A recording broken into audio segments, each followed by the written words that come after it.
Well, good morning, good afternoon, good evening, wherever you are in the world. I'm Mark Sugiyama from Eclectic Arts, based here in Seattle, Washington. And happy Friday to everybody. This is the 27th of August, 2021. And for those that aren't familiar with this, welcome to the new Fun Table Sessions. Anytime you see this mess behind me, that means that this is a Fun Table Session. The only other time I've been on this side of the table has been when I was interviewed a couple of weeks ago. So typically you would see the backdrop with the paintings and all that kind of thing. And so that just kind of tells you it's a fun table session. And it also means that it's going to be very casual and very loose. So what this is where I invite guests that I've previously interviewed, and we all come back. So they haven't met each other before, and they're from different artistic disciplines and of that kind of thing. And we just kind of shoot the breeze, just like if you're hanging out at a restaurant or a park or a bar or what have you. And so the conversation kind of goes all kinds of different places. This started July 31st last year on the Alice tour when I brought three guests back together. And at that time, it used to be that I was going to the internet and finding like icebreakers and those kind of things. So I was asking questions to the group, and we stayed with that format for a while. And then after I don't know, maybe 5 or 6 of these things last year, it just started becoming where someone would just come on, had a question about something, or they had some kind of random thought in their head, and we just kind of ran with it. And so those questions kind of like disappeared. Every now and then they kind of crop back into these lists. I still have them in my drive, but typically it's just like whatever the guests are interested in talking about. Again, it could be completely random, something that's off the top of my head. And these are new in terms of we started them in June, so we had one in June, early July, and then now here at the end of August. So I try to do one a month if I can. With everything open and people doing business and everything else, it's been really hard with schedules. So I always like doing these, but going back to doing them like once a week, like I was doing during the heart of the pandemic, yeah, that's not going to happen for anybody, including myself. My own schedule's difficult to get together. So I'm just really glad that we're here, and I have my guests waiting backstage, well, virtually backstage. So if you are joining us and you have any kind of questions or comments for any of the guests or myself, or just something in general, and you want to put it into the chat, all you have to do is subscribe to the YouTube channel, my YouTube channel, and then you can have free access to everything. If you want to put something through Twitch, you can do that as well. And we're kind of allotting about an hour and 18 minutes based on the clock that I'm looking at over here. I am on a different device today, and 2 days ago, it seemed like it didn't drop me. So I'm kind of hoping that's the same case today so that I can hear everything that's being said. So let's kind of get to everything. And let's see. Oh, my memory's getting so bad. The first guest I'm going to bring in, I want to say we did the interview in early June. I think that sounds right. Was it early? Yeah, I think it was early June. And she came on with her one of the stars of her film, and she is a director and writer and many other talents. So I want to bring in Anna Elizabeth James to the new Fun Table session. Hi, Mark. Hi, Anna. How are you? Good. It's good to be here with you again. This is so fun. Yeah, thank you so much for joining me. It's going to be great to get a chance to get to know you better and just kind of again have some levity and kind of have a good conversation for hour and 17 minutes and that type of thing. So it's going to be very cool. And let's see here. The other interview that was also in June, if my memory doesn't fail me, was my memory's so bad now.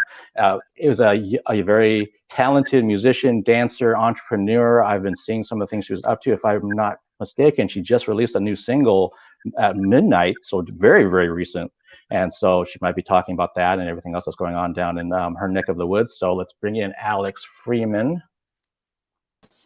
Hi. Hi, Alex. How are you? I'm good. How are you guys? Good. Hi, Alex. Yeah. Hi. And I'm doing well. And Alex, you also have the distinction. I've done like 27 of these Fun Table sessions. You're the first teenager that's joining us. Ooh, so yes, making records. You get to represent that. But I also know from talking to you one-on-one, you have such a talent, and you're so mature for your age and everything else. So I had no problem inviting you to this. So yay! Thank you. Yeah.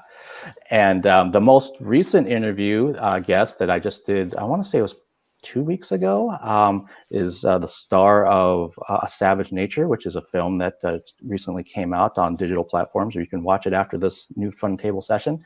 And so let's bring in Joanna Whicker to round out our table here. Hi, Joanna. Hi, Joanna. How are things over there? Very well. Brooklyn is treating me fine. Ooh, love Brooklyn. That's where you're at? You're in Brooklyn? Yeah. All right, I'm in Utah. Alex is in Florida. Yes. Joanna's in Brooklyn. And Mark is in Seattle. Yep. Nice. I love it. Yeah. We're doing kinda it as a Four Corners situation. Oh, we are, yeah. Well done. Go on. Mark, well curated. Yeah, well, Mark. It's always interesting how some of these things work out. I didn't even think about the fact that you guys are in different corners of the U.S. And Yeah. sometimes we've had international guests here and that kind of thing. And so yeah, I'm just really glad to have this session come together. I know for a few of you that it's been a little while in the making. It's like, hey, does this day work? Does this day work? And I was like, oh, and I keep getting back to you that the schedules weren't working out for people, but here we are. So again, it's like a kind of a free for all in terms of things. And I don't know for any of you, but I woke up this morning and I had this, I don't know what it is, maybe it's being a musician or something, but I always have songs in my head sometimes, and I'll have riffs, or I'll be in the shower and some kind of thing comes to me.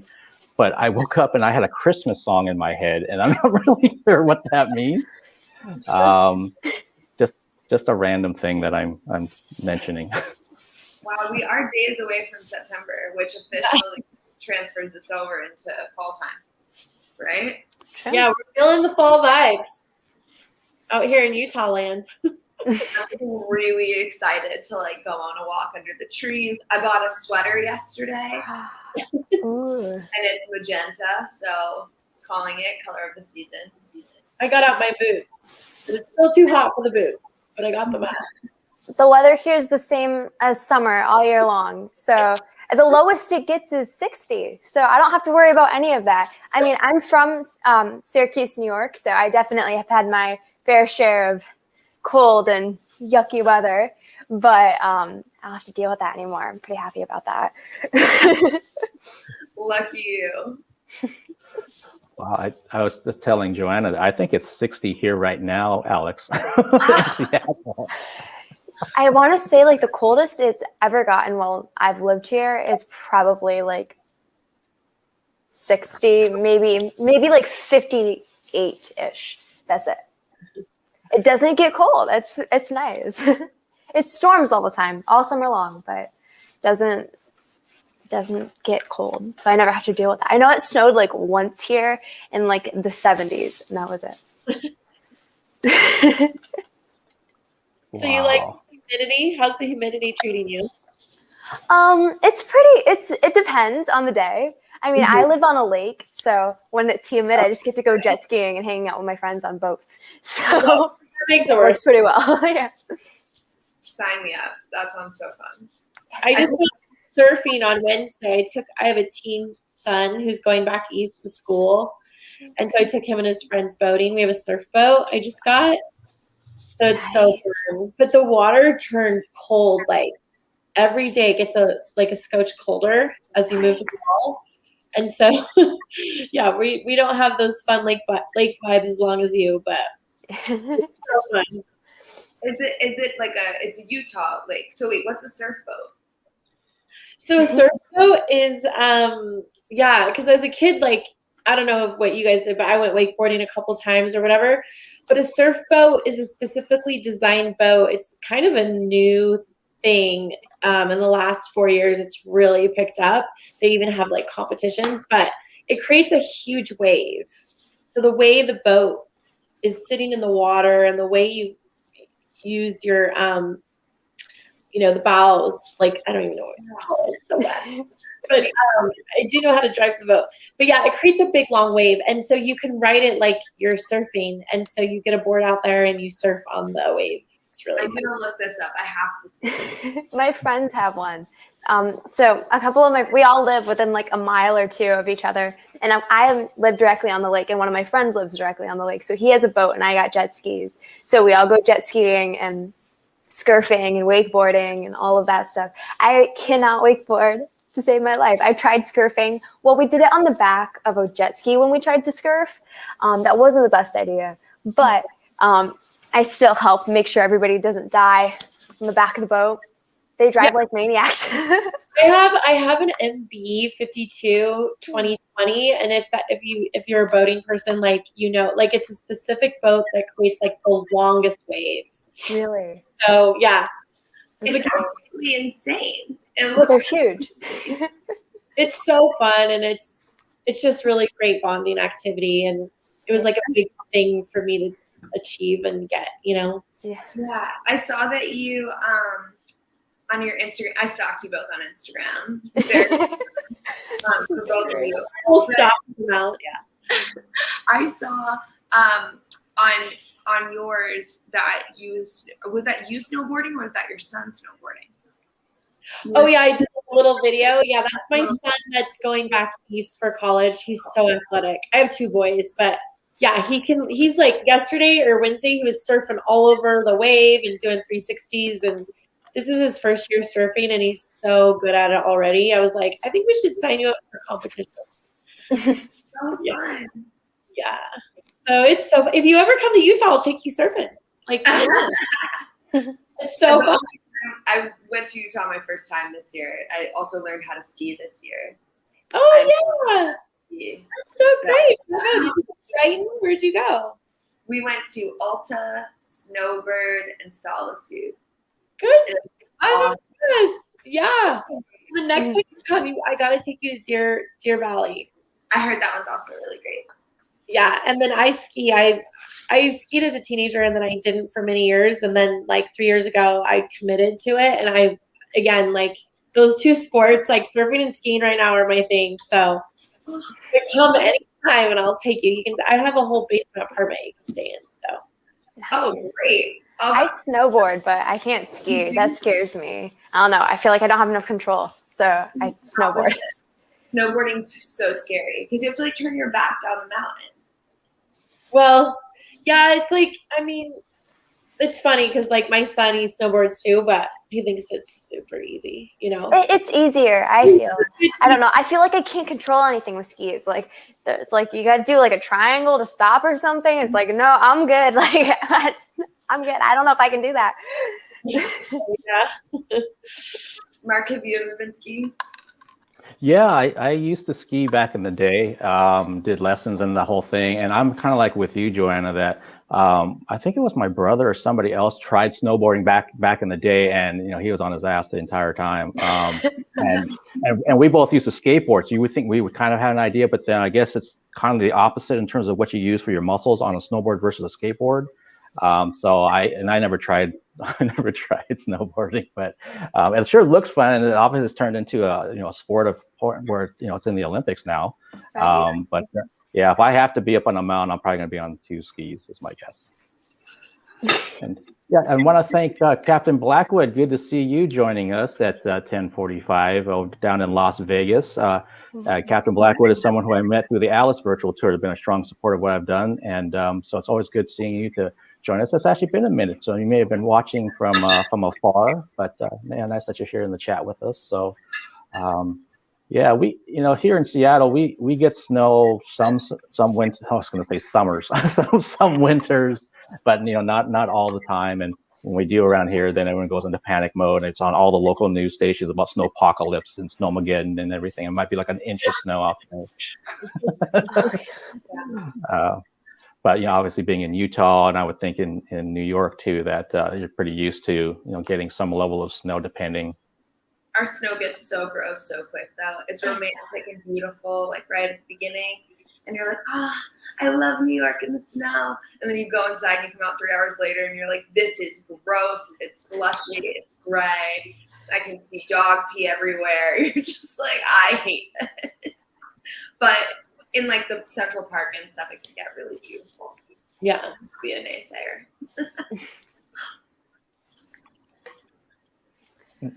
Alex, I'm just trying to read what's behind you on the wall. It says "Live Your Dreams." My mom okay. put it up yesterday, and I was like, "Oh, okay, that looks cool. I'll do my thing there. I'll do that. Sounds good." I'm in my recording studio right now, so we got all of the music equipment all around me. So this is the one corner. Your sound is really good. Mine's a little silly because I have like a glass window right here, but I'm very impressed with your sound. I just got my little like beat microphone on the edge of my headphones going on, so I hope that I'm happy it's good. Yeah. So how did you to find like your path and journey in being artists? I know that's a big question, but I always love to hear that. Okay, I'll go. Do you want to go or? Okay. Anyway, so I started songwriting when I was about 5 years old. I was massively bullied when I was really, really little, and my parents said, well, you have a couple of options of what you can do. You can be a victim or you can do something about it. And I was like, well, I want to do something about it. So the way that I did was by writing. And I created a song that gave me the ability to go into schools and performances and summer camps and talk with kids and sing and perform to talk about anti-bullying. And from there, I grew more into a writer, and I recorded 3 songs and released them when I was 7. So from there, I moved to just consistently performing. I opened for Kids Bop when I was 8 and 9 in front of audiences of, I want to say, around 20,000 people. And then from there, I continued writing and working on music. And within 2020 and 2021, I have had over 55 or more finished songs. And I have one that actually just came out today called "Oh Baby," and it actually just hit almost about 3,000 streams of like 15 minutes ago. So that's really exciting. And then I am just performing consistently. And next month, I have a performance for New York Fashion Week, the after party. So I'm really, really excited. Go, girl. Okay, so your song that you fully wrote it. You wrote the lyrics, and then you worked on writing the beat and everything. So we started off in the studio with my producer, and then we have a co-writer that I was working with that has worked with Selena Gomez and Olivia Rodrigo and Charlie Puth and all kinds of like super, super popular people. And I was like, oh my God, I can't wait. And so my producer came into the session. He's like, okay, I have 15 different track ideas for you. Like, I just want to play them for you, see which ones you like, and then we can write on it. He played the first one, and I was like, that was amazing. I was like, let's just do that one. I'm fine with it. It sounds great. So we started like working on melodies and coming up with concepts and everything from there. And then we added the co-writer on a Zoom because she was out of town that day. She came in the next day to help me record everything, make some final touches, everything like that. And we all sat down, came up with some ideas, and then within 20, 30 minutes, we had the entire song completely written. Oh, good girl. So it's called "Oh Baby"? It's called "Oh Baby," yes. Oh, I baby. listened to it. It's a banger. Thank you. It's by Alex Freeman? Mm-hmm. Okay. I am so excited to hear this. Are you going to do a video for this song? Yes, I am. I have my first shooting, like to shoot for the first scenes of the video. We're going to do that tomorrow morning. So we are starting to do all the beauty shots, and we are just getting everything ready for that. And then after the week of the 14th in September, we are going to start shooting everything else. And I text all my friends and everybody I know. I'm like, if you're a dancer, come audition. If you want to just help out and be behind the scenes, like I have a camera crew, but you can assist the camera crew. You can go be runners. Like as long as you guys are just like, it's the environment that matters too. Like I had a music video that I shot for Paper Mask, which was my song that came out previously. And we were on set for 26 hours just for I want to say 6-minute long music video.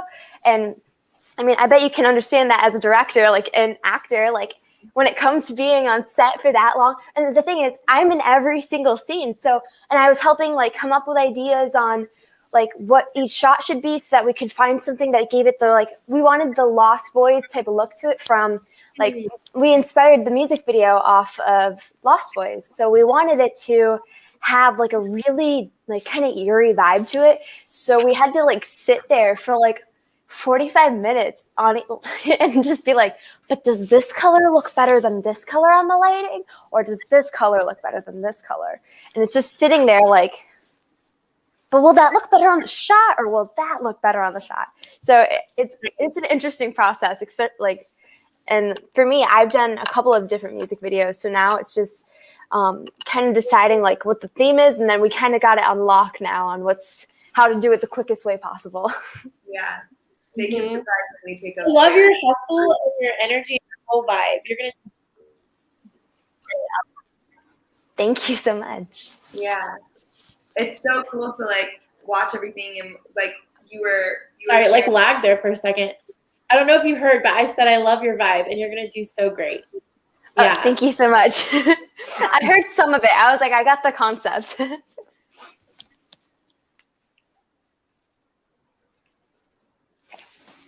I think it's working.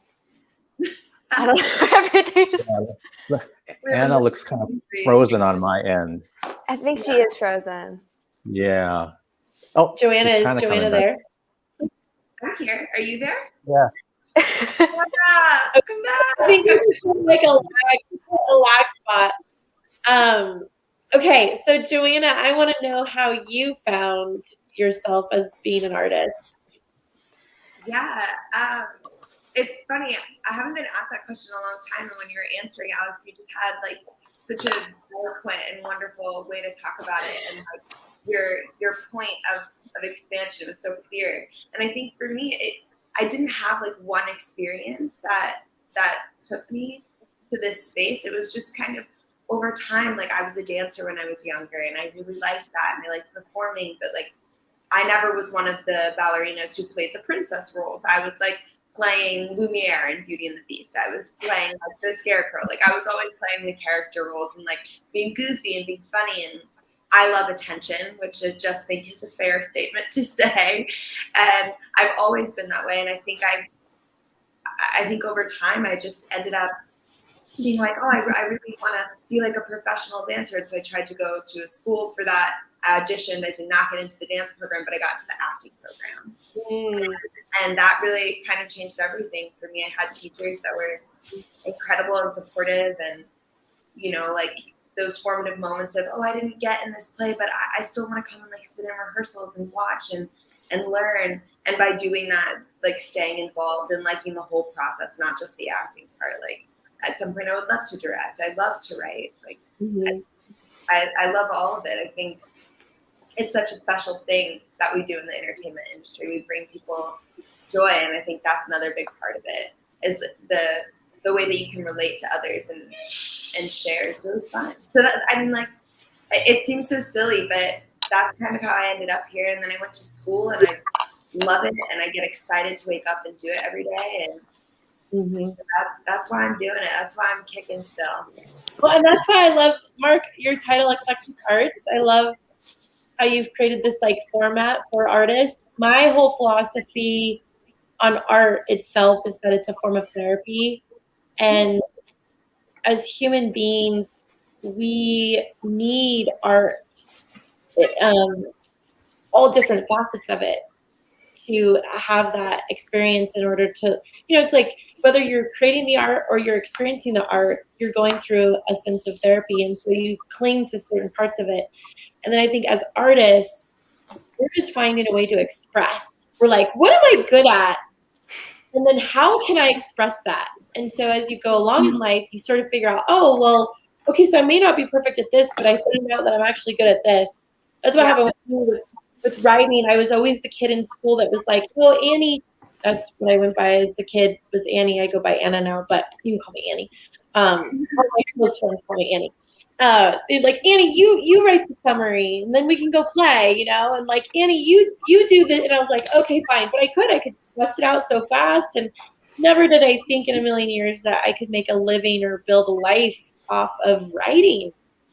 And that whole journey is like a whole long story, but I just think I find it really fascinating and fun to hear how artists find their format and how they arrive there, and why because I do think creating art comes from such a like very self-aware, like driven place. Like if you don't express yourself, you're gonna go crazy.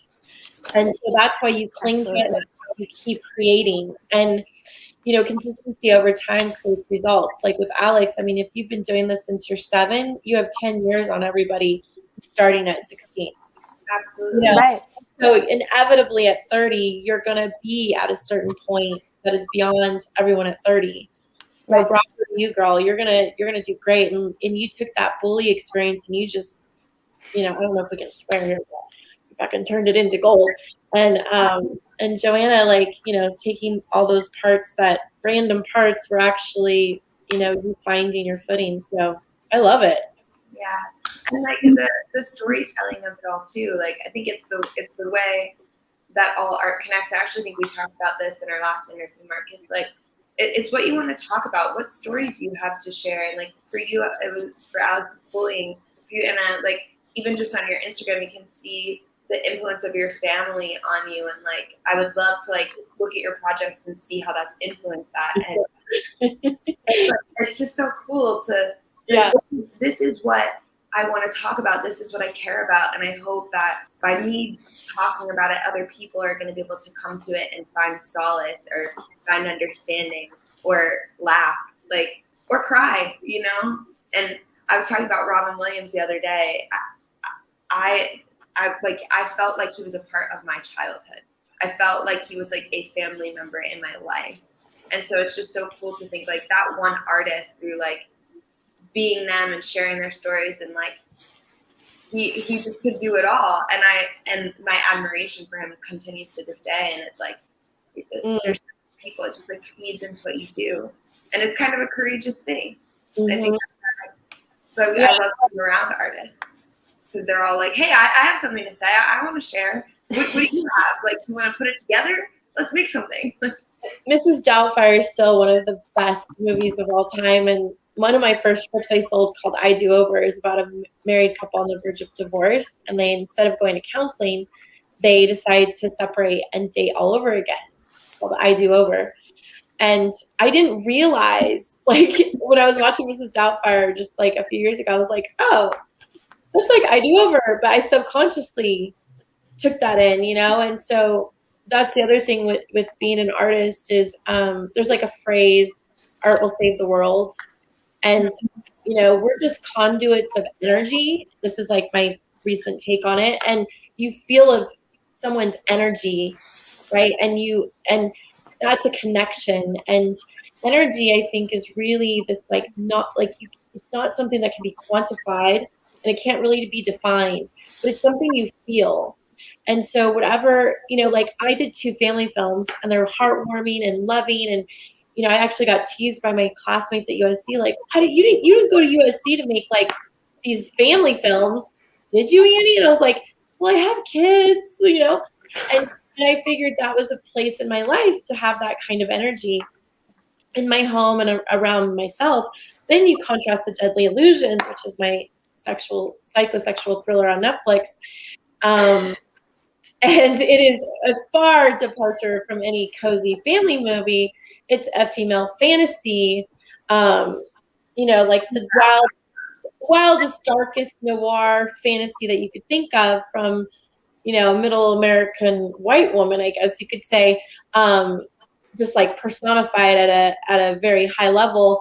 And I didn't really think it was something that would be huge or anything like that. I just thought I was making a little art house film, and turns out the rest of the world needed that kind of therapy, even though they don't want to admit it. And so going through that process, I've realized even more, I'm not even allowed to judge someone's judgment of the art, because everyone has their own experience. And my lane is just to create energy towards things that I gravitate to. And then if you gravitate towards it, then great. And if you don't, you know, and who knows where we'll go in the next 10, 20 years, but hopefully we just keep doing what we're doing.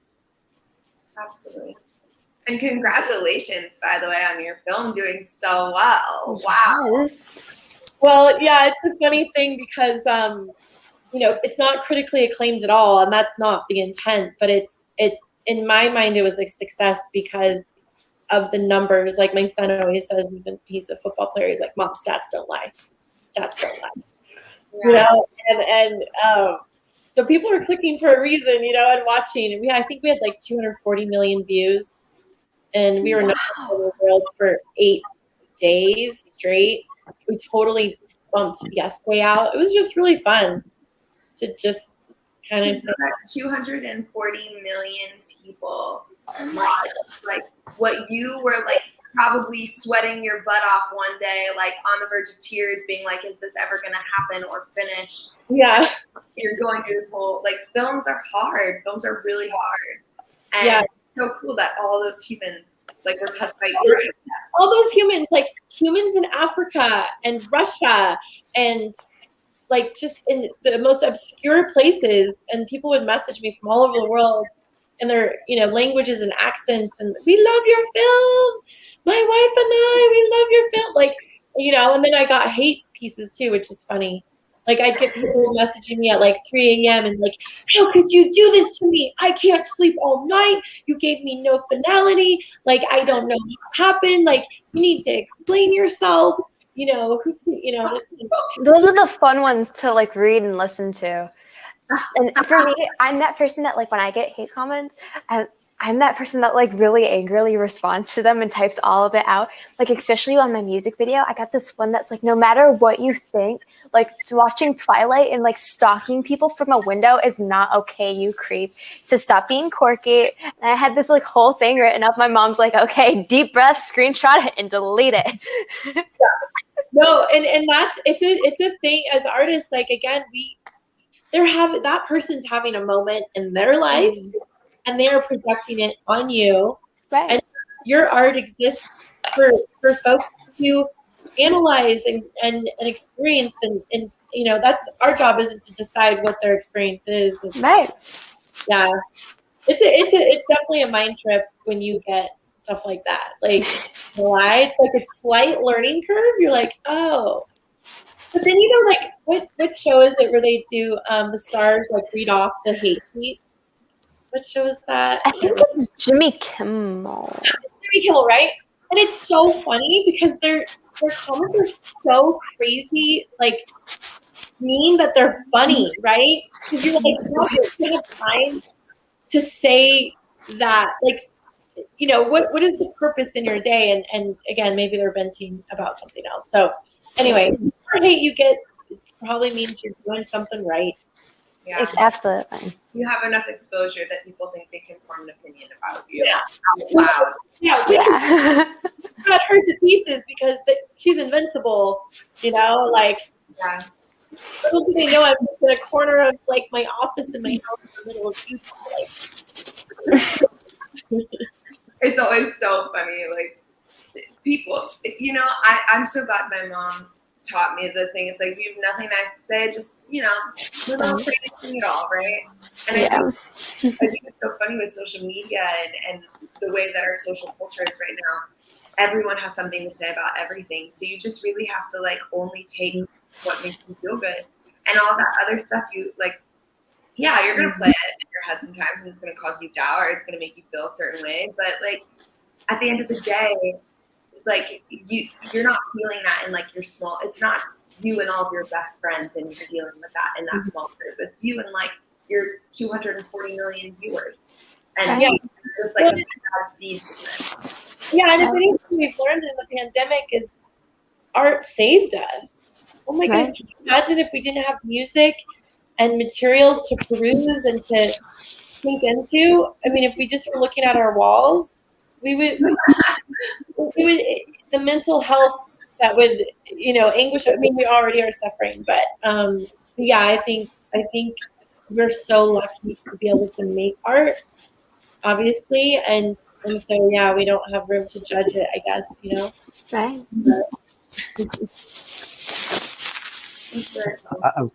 I was going to say, Anna, a lot of things you said resonated with me. and particularly the energy part. I've had the pleasure of interviewing so many different guests since May 22nd of last year, and I'm really big on someone's energy and how they come across, and just there's a vibe that I kind of pick up on things, and that sometimes makes me want to follow up even more with that person and see what else they have going on, or sometimes just kind of reconnecting if they have something from a business side, I think something new to promote. I still want to talk to them more. But definitely in this environment, there's a reason why I wanted to invite certain people. I don't invite everybody to these. I don't. Right. And that's nothing against them. But sometimes you kind of connect with people a little bit more than others. And sometimes I start thinking, well, if I put these people together, I think it might be kind of an interesting conversation. And this is absolutely that. And the fact that I haven't talked for most of this is perfect, because that's what it's kind of supposed to be, that I can just kind of sit back and be a fly on the wall. I love that kind of thing. And I know from the media side of things, for me, and I'm still, I guess, fairly new with the media credentials and all that kind of thing, but I've talked about this on my live streams where it's really difficult for me as another artist, as another creative, to, when I come across something that doesn't resonate with me. And this happened way back when with a film that I'm like, why did they make this? I just don't get it. I'm like, what's going on with this film? And I actually had the conversation offline with the director, and I was trying to be as nice and polite as I could be, thinking that he's just going to blast me back and get really defensive. And to his credit, he did not. We had a really nice conversation. He wanted to hear what my constructive criticism was, because I'm like, man, I watched this, for an hour and 40 minutes, man, I just don't get it. And I love all kinds of different films, different genres, midnight movies to the highest big budget film, all these art house films and documentaries. So you would think I might find something to latch onto, but man, I couldn't find a thing in your film. And so, do you still want me to write the review? So I don't mind this whole thing of like not putting out a review based on, journalistic integrity and all that kind of thing. To me, it's more like I am showing integrity by having that conversation with you and seeing, because I'm not trying to hurt your next project. I'm not trying to do anything like that, because that doesn't help anything. So it's like, and he said, I still remember this. So I had the review, I sent it to him. Between him getting back to me, I was looking at it and said, no, I'm just going to make a decision. I'm just not going to publish this thing. I'm not going to put it up. And then he got back to me like the next day. He said, Mark, go ahead and put it up. That's fine. I'm like, oh, I already nixed it. It's already gone. It's not going to happen. It's not going to see the light of day. And he's like, oh, so, I really appreciate that kind of thing. So subsequently, he came back on and we did a one-on-one during the Alice virtual tour. But I still feel that way when I'm watching something like, or listening to something or seeing something live. It's like, there's usually something that I like, but every now and then I'll see something I'm like, man, I don't know, and I want to turn it off, but I can't, because I need to watch the whole thing. Just like if I was in a movie theater, it's not like I'm just going to walk out, because I've never done that, and just kind of going from there. But it begs the question with the three of us: what pieces of art resonated with you, or maybe it didn't resonate? Oh, wow, putting me on the spot. I need to turn my camera off, I guess. No. Oh. Goes and hides. Are you saying, like, for Deadly, because either people love or hate it, did Deadly resonate for you? Did you understand why the filmmaker made it? Yeah, well, I don't know if I can go that far. I can tell you that I really enjoyed it, and that's not blowing smoke or anything like that. And I remember talking to you and Greer about that during the interview. Because I understood those pieces that I need to fill in with my own creativity and my own imagination. And that's what I really liked about it. And I also understand for some people who are very black and white folks, they're like, I don't understand what's going on here. It goes right over their head. But the other piece of it, and I talked with my guest on Wednesday about that this week, that when I have a chance to talk to them, someone like this in this environment, that your personality and again, your energy, it goes a long way in terms of helping other people, not necessarily me, but perhaps other people. Like, they may not know what any of you do right now, but if they're listening to you talk and listening to your personality, and again, kind of getting a vibe from you, they're like, oh, really? I want to check out that song that one gal named Alex, has out. I want to check out the film from Netflix. I want to check out what Joanna's doing, all these kind of things. But for me personally, I've needed something, and I think that's true of everybody, depending on your mood, kind of dictates what you watch or what you listen to. And so sometimes, yeah, what's been really, really tough is that I still have a list, I'm looking at it right now, of films that I have to review by a certain date. And I may not be in the mood for a horror movie, but it's like, well, that one's due tomorrow, so I need to watch it.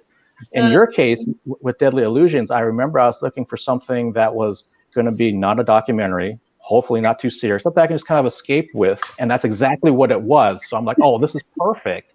So I really like that, and that's why I wanted to find out. Yeah, is there a chance to talk to the talent behind this film? And I go down to in Joanna's case, and she knows this because we just talked about it a couple of weeks ago. Her performance stood out to me leaps and bounds, and that's not to disparage the other cast members or the other creators, but she stood out a lot in that film that she's a part of, A Savage Nature. So again, people, you can watch that after the fun table. I wanted to know who this was, and I wanted to find out more about her. I'm naturally curious about people. I've always been that way, and also being another artistic, creative person myself, as a longtime musician, as a photographer, as a writer, that I want to kind of, what's their story, what's their narrative, and I've taken all that stuff on and put it into my own mix. So all the people I've had the pleasure of talking to, that's really what's happened. So it does sometimes subconsciously and sometimes very consciously comes out in the art that I'm working on. So like I've been working on a personal project for over a year. Actually, I'm going to be working on it again tomorrow morning, but I haven't talked to anybody about yet. But they just know I've been working on something that's going to be really directly influenced by all the talented people that I've had the pleasure of talking to. And if I go down to Alex over here, she just surprised the heck out of me in a really good way about how her story, the things that she works at, her empathy was huge to me. And again, if I had not known, I would not have known that she's the age that she is. I would have guessed, she must be like in her early 20s or something like that. And she's done so much in her life already. And then I started thinking I'm really inadequate because I haven't done that much in my life in 51 years. She started at 7, so I don't know how. Yeah, you're really kicking booty over there, Alex. Thank you. Got my 7 years in of recording music and releasing and writing. I've got a few more. I got 9 years overall of everything that I've been working on, especially music. And then I've been acting and dancing and performing since I was even younger. I started acting classes and dancing all when I was 4. So there's a lot. I'm going to manifest some Disney Channel action for you. If you're interested in that, I'm going to send that energy out. I had an audition with the head of casting there in December. And it was so great. They're the kindest human beings they're so kind. There's like 15 people on the call. I expected it to be 1. And I was like, whoa, okay, that's a little bit like, whoa. It's so surprising when they do that to you. When They always do it too. Or like you'll expect like 16 people and then it's like 1. Or it's always whatever you expect is the opposite.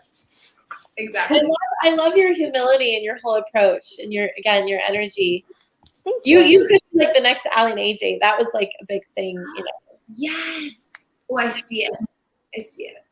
Yeah. I was gonna say like maybe going along with the lines of manifesting. Maybe I'd be lucky enough to have commission you to do a song for a movie or something. I'm in. I'm down. Let's do it. See, Mark, look at the connections you're making. Here we go. And Alex, I wanted to ask you something. That you did something really interesting, I don't think too long ago, where you were like working with some kids. I saw I don't know what that exactly was. Can you kind of talk about what you were doing in that experience? Absolutely. So I had a couple great opportunities this summer where I was able to work with some kids at summer camps. So there was one that was at a dance school, and I was teaching them choreography to my music video and talking a little bit about anti-bullying and talking a little bit about like singing. And me and my choreographer went in and we were teaching the kids about we first started off with like how to find a note and how to keep a pitch and how to do a harmony. And we realized that that's not what the kids were 100% into. So we switched it up a little bit. And from there, we took it to doing the choreography for the music video and everything like that, because it's a dance school. And they were there to learn. Well, the name of the camp was like Pop Stars Camp. And I was like, that is the cutest thing I've ever heard of in my life. So I was really, really excited. And there's these kids from, I want to say like the ages of about 5 to 9. And they were all the most smiley, little bubbly human beings that you wanted to hug each and every single one of them when you see them. And it was like, they were really, really fun to work with. And then I did another one that had about 100 kids. And it was a young entrepreneur and successful people in the industries that they're going into starting young. And I was super, super intrigued by that and seeing that like there was 100 kids that were interested in wanting to like do like they have their own businesses and talking about like sales, and they're from kids ages, I want to say 3 to like 15. So they were older than me, some of them, and they were all so like I felt like when you can like there were certain times where I had to like read the room and figure out like, okay, should I do questions right now or should I sing? Like, what's the deal? And I went through and answered, like, I want to say every single kid had a question. So I just ran throughout the room like the entire time, answering questions about music and having my own business and what got me started in being a singer and then artist. And then I also performed, and that was really fun. So I got to do that. And then my favorite part is I got everybody little swag bags. So I had all my little merch and everything, and they were all so excited. I've never seen kids like so aggressively run to go grab something before. I was like, oh my God. That's so cute. I love that. Thank you. Oh my gosh. That's awesome. Oh no, I was gonna make a joke about feel free to throw swag bags through the. I know. Where's your swag bag? I will wear your swag. I'll be like, have you heard of Alex Freeman? Yeah. And then Joanna, you just filmed something recently, right? Is there anything that you could talk about with the rest of us? Oh yeah, it was that's what I did this weekend. Well, for the last 5 days, it was really really cool. It was I'm allowed to.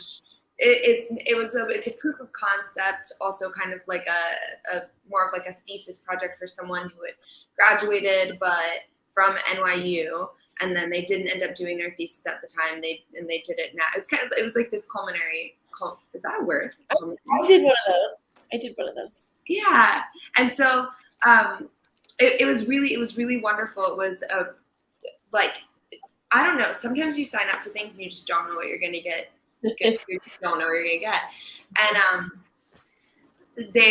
it all kind of came in last minute. They were initially working with other people. I knew a friend and they were like, hey, could we maybe borrow you last minute? Like, are you free? And I was like, I read the script. I loved it.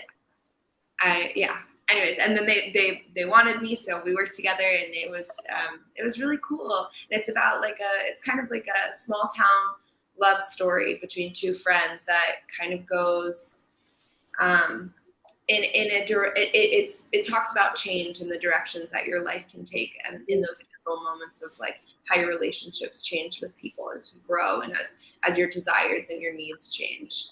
And I really liked that story. And also in the script, it's the character that I play had issues in high school with being bullied, and it's kind of written into the rest of the script, or at least into the rest of Evelyn's character, about how it still affects her. About how, and I think that's why it's so cool what you're doing, Alex, and it's so wonderful that like you're taking that control over your life and your social yeah.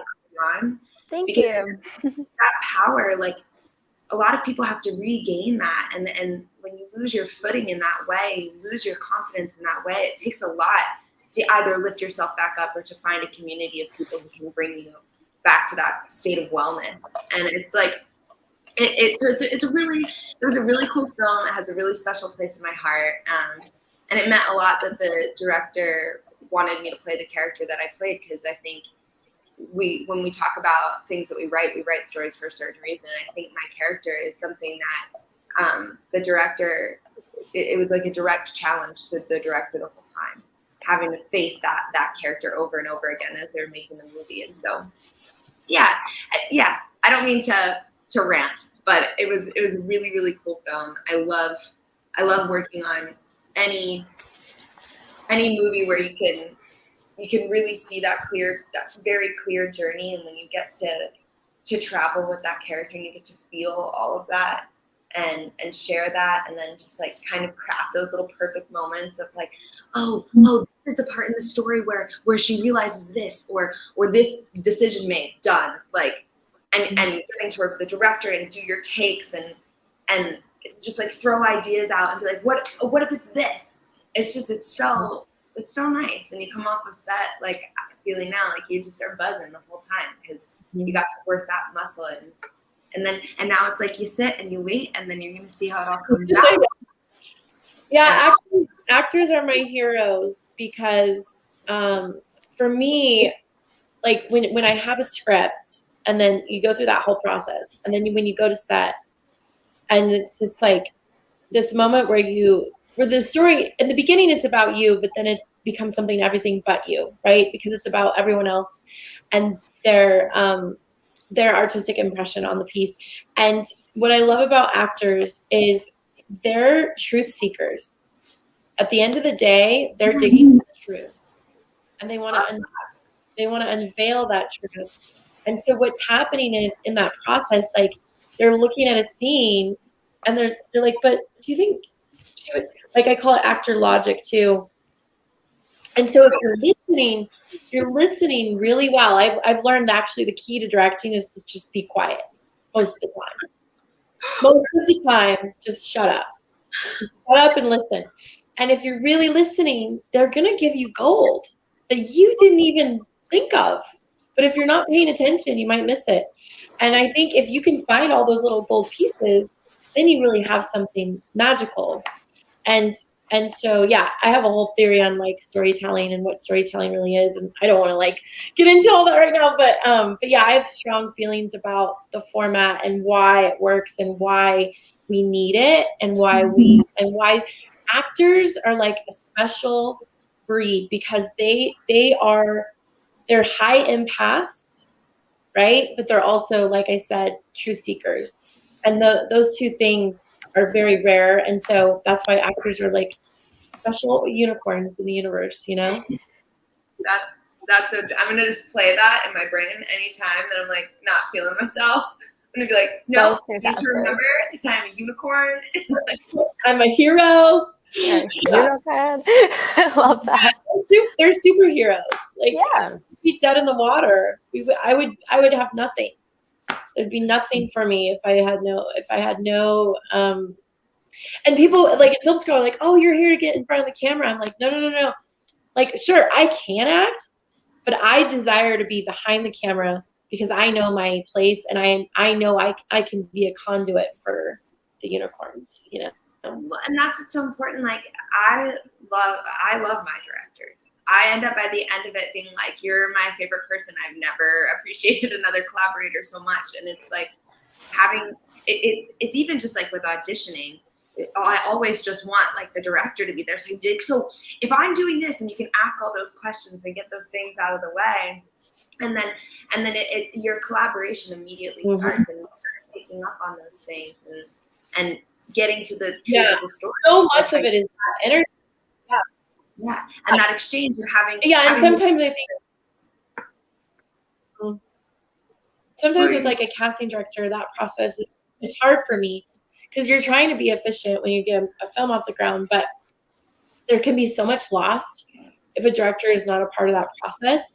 And I actually like refuse, like I have to be a part of auditions, and I have to see, like, because it's so much of it is process for me too. And yeah, when you can collaborate and have an energy with someone, that's so. It's as important as like what you imagined. Like what you imagined when you wrote it is probably pretty good, but you can't even imagine how great it can be until someone shows you. And so maybe a casting director, bless their hearts, like they don't see that, you know. So I always like to be like partner up with my CDs and like really, you know, try to get in there. Yeah, that's another beautiful relationship that I know so little about, but I think is another special part, like how you find your human to do it. And yeah, whole thing.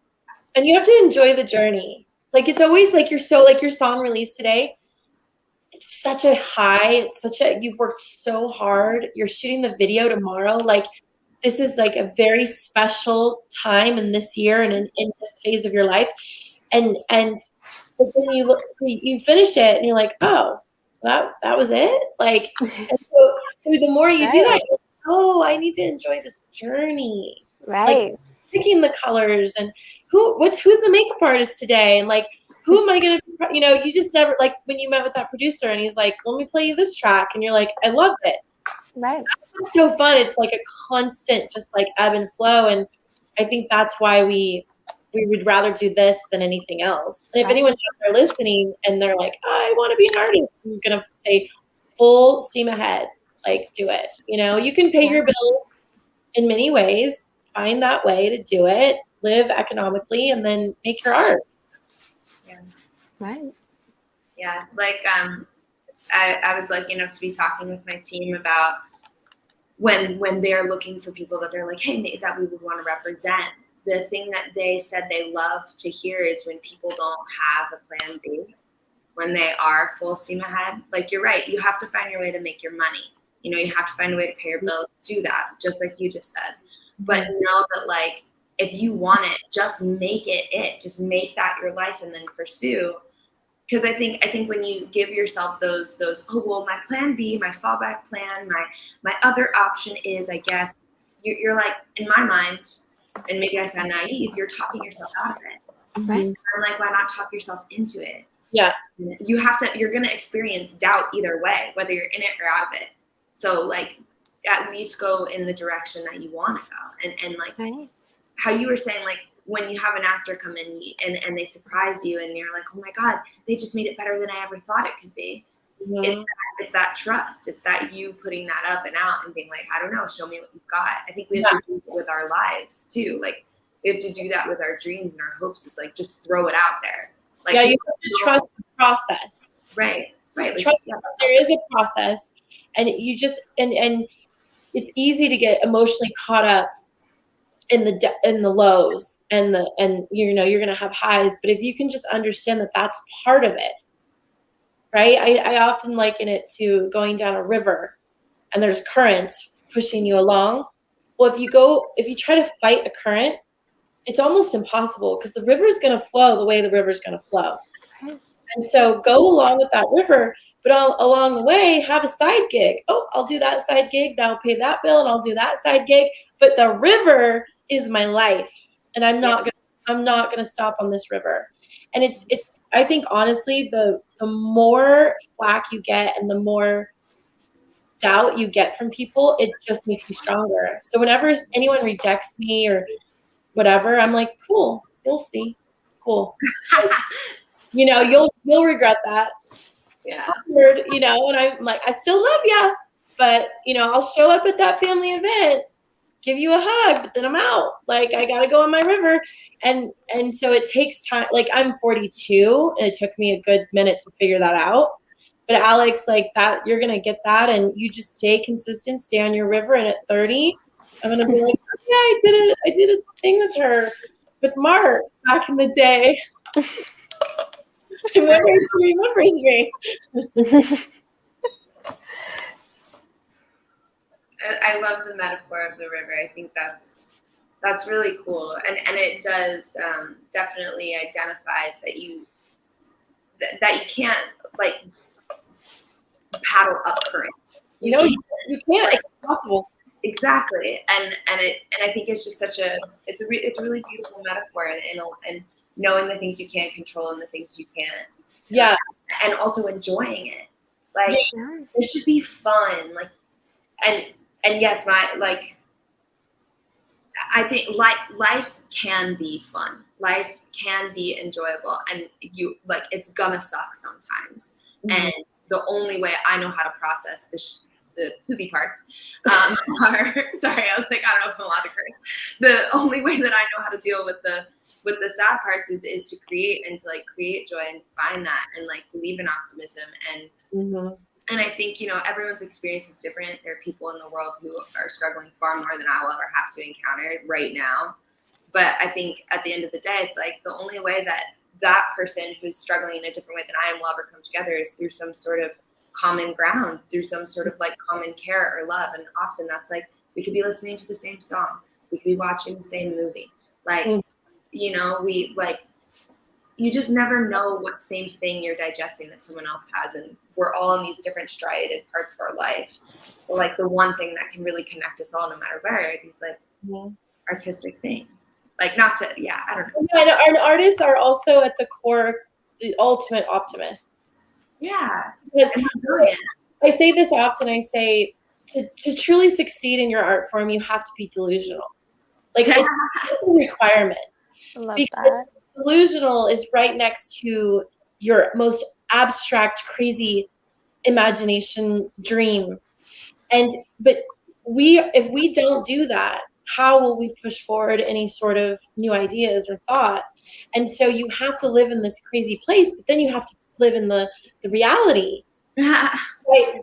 By living in reality, but then also having these like crazy thoughts, I think in my mind, you're the ultimate optimist. I was listening to a podcast with Tarantino and the creator of Billions. I can't think of his name all of a sudden, but anyway, he was asking him some questions, and he's like, well, what is it? Like, what do you think it was like in your 20s when you made that film and it totally sucked and bombed and never saw the light of day and blah, blah, blah, because he made this one film like when he was like 23, I think. And he's like, Koppelman, that's the guy's name. He's like, I have to say, I think it's because I'm an optimist. I took it as like, that's my film school. And I sort of decided I was just going to keep, we lost her. We're going to keep anyone negative out of he didn't say bubble, but that was sort of, I just decided that I wouldn't let anyone negative be in my optimistic bubble. Yeah. Well, that's saying basically I was freaking delusional and I just kept doing my thing. And then bam, all of a sudden we have this amazing art, So when we learn from artists who have gone before, it's like, okay, you kind of have to straddle both. You have to understand there's a process, and consistency over time will yield results. And it doesn't mean like success doesn't mean like you're world famous and success means did I honor the truth that I was trying to expose in my mind. Like Deadly Illusions is about female sexuality, it's about the female orgasm. It's a plot, it's a very fun mystery plot, murder, like blah, blah, blah. But really it's masquerading as an education on how women have orgasms. There. I love it.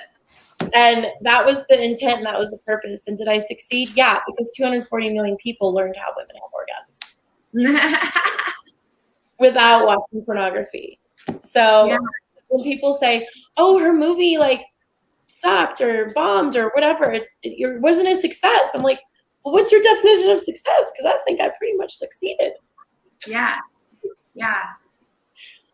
I love that. I think it's just because I'm an optimist. Like, yeah, it's so good.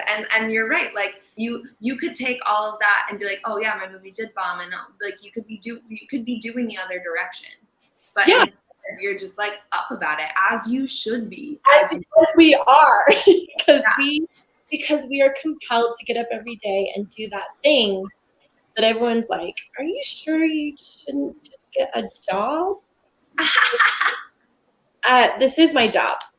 Like my job is to help keep you sane. Like that's right. That's my job.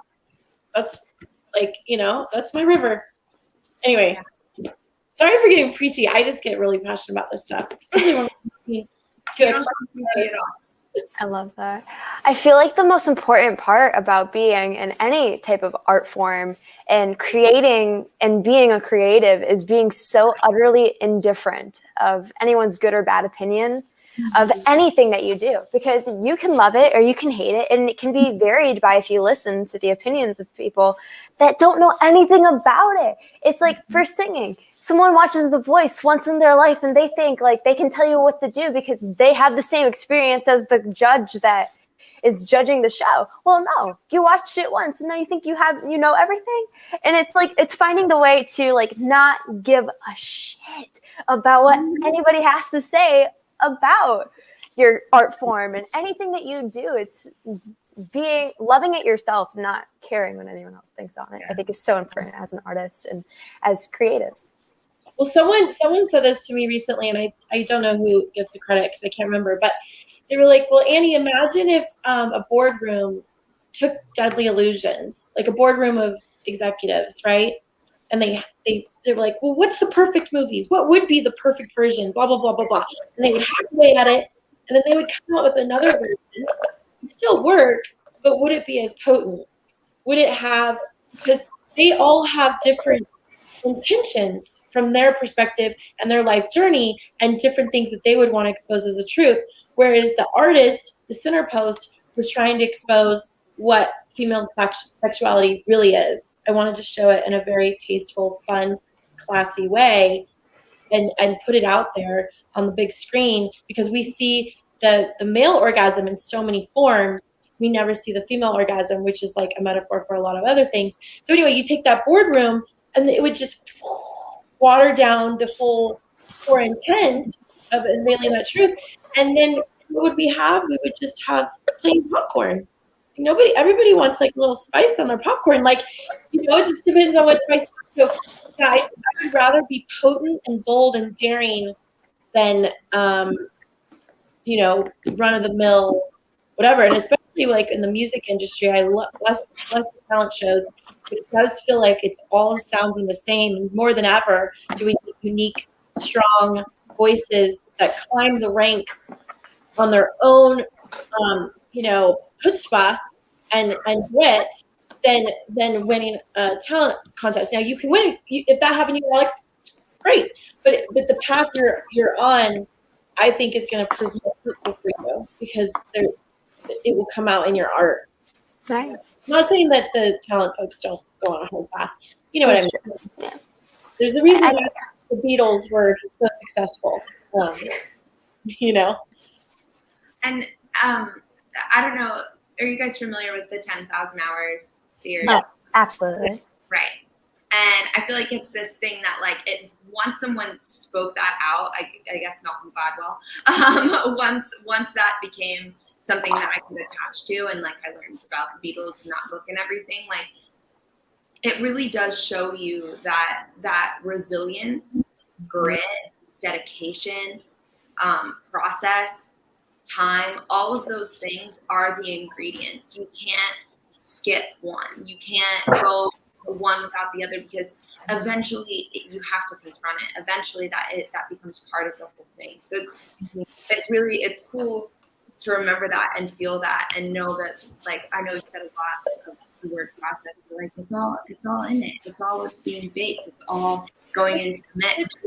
The 10,000 hours is like a true principle. Like, I really believe that is truth. And like, if you watch the Billie Eilish documentary, I'm like, oh, yep, she put in 10,000 hours in that childhood, and she's in that bedroom and she's just whittling away, like with her sword, and out came this amazing album. But it wasn't on a whim. It was because she put in the time, and because they were homeschooled, time was in her favor.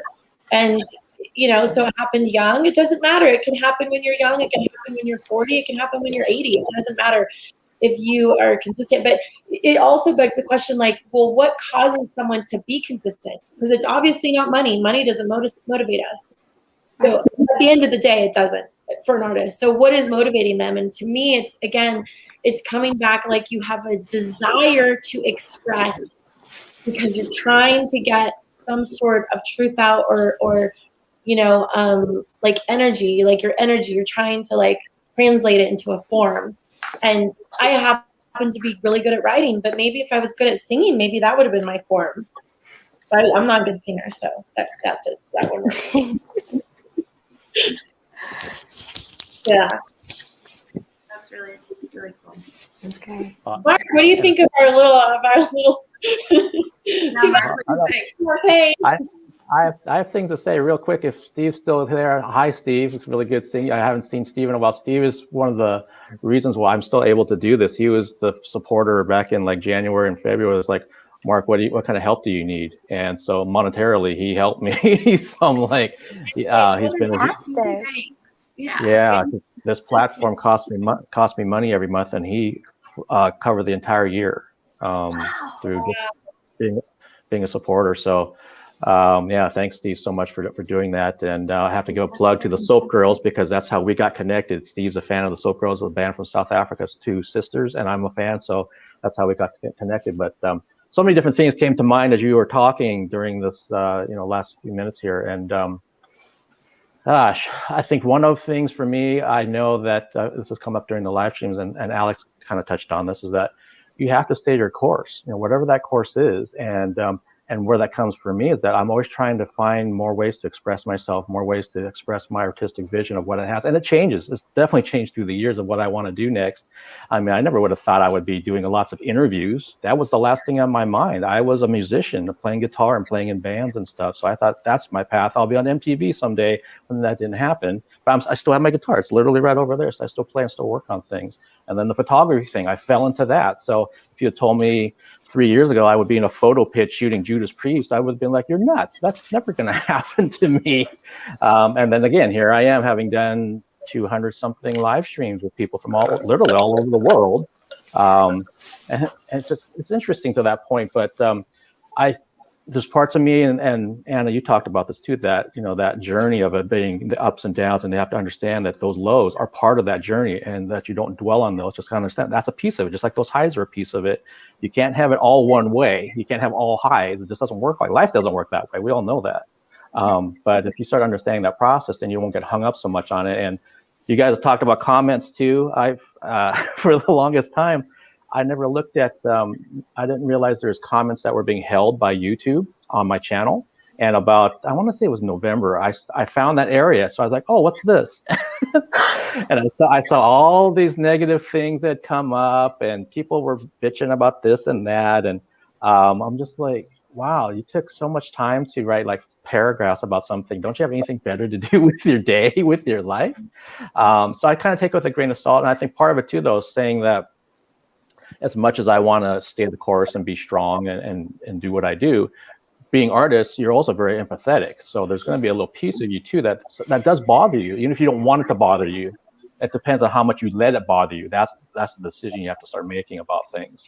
And something that came to mind a lot with me, Anna, is that have you ever like taught a course or done a workshop or something? Because you're so good expressing your ideas and the intention behind them, that I completely see you like talking to a group of filmmakers or screenwriters or, you know, other creatives. Have you ever done something like that? I haven't, but I'm working on a book. I won't have it finished until I'm like 85. And I put a lot of my ideas in there, and I go on like solo retreats, and I sit and I think and I write. And it's hugely important because it's like, for me on my own journey and perspective, I need that anchor. I think my whole thing is like, I want to have proof of the pudding, and I want to have like this sort of journey that is so clear. And then when I am an older lady and I'm in my philanthropy years, I'm going to give it all away and give it all back and share, you know, for that generation. I thank you for saying that. I just think, yeah, I kind of like in this form, I just need to stay the course. I don't really have enough to show, I think, for, I mean, few would listen, but I'd like, you know, who knows? We'll see.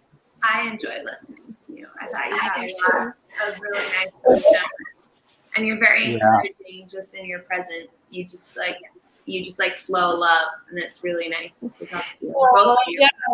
Well, I'm glad you said that, because if we're going to take the time to do this, we might as well make it count, right? Right. We're gonna do it. And I want you to walk away from this conversation knowing that all the choices you've made to reach you to this point have all been right? And to keep going, because if you don't, the universe will suffer, is my philosophy. The universe will suffer. And we don't want that. So anyway, yeah, we're going to do it. We're going to make it go. That was well said. That's great. Yeah. And Mark, you're a conduit too, because you have this vision of roundtable discussion, and these discussions are needed. Who knows who's going to listen to this, you know, and or look this up or whatever years from now. We don't know, but it's at least exists, and it was because you were that conduit. For some reason, your brain was like, these three women need to be together. Yeah.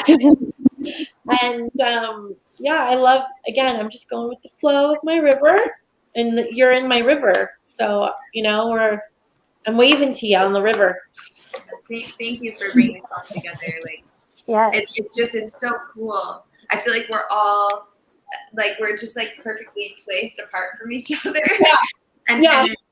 it's really cool to hear about your story and to like, I'm so inspired by both of you. And like, Alex, you're just like at the beginning, but also not at the beginning. Like you've been doing it, you're in it. And it's just like, you're reminding me of all of the possibilities. And same for you, Anna. Like you're like, no, I'm 42 and I'm still making stuff, and that's not going to change. And like, I have plans, I still have dreams, and I think like that's the best part of getting together and being able to talk to you guys. It's just like we're doing it, and it's just nice. Yeah, I don't really and Mark, like this is so important. Like just bringing people together and giving people human space to talk and explore and remind themselves why we're in it, and ask questions that make you think that, you know, I'll be thinking later tonight and be like, oh, I wish I would have said that, or oh, I'm gonna look this up or ask this, like from these conversations. So it really does. There's impact, ripple effects. It's that butterfly, right? Yep.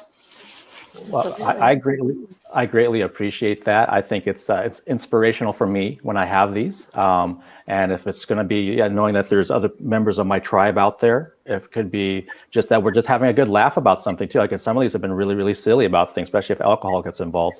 I kind of run. To go pop, I seriously just want to go pop champagne from my fridge for Alex's song. Yeah. Love that. I'm popping champagne right now because, like, that's huge, bro. Like, and you made time for us today. That's so amazing. That just speaks to your dedication and your like stick-to-itiveness. Yeah. Thank you. Right, I'm looking at what the streams are right now. It's almost at. Hold on, let me close the app and see. Live reporting here. Okay. It is at 3,043 streams since it's been out since 12 a.m. So, and it's got 3,000 streams so far. Wow. Yeah, it'll just keep building, and you'll do the video, and you'll just keep putting it out there in the universe. That's all you can do. Thank you. Let the universe do its thing. Yeah. My last song my original interview with Mark was about just hit 107,000 streams today.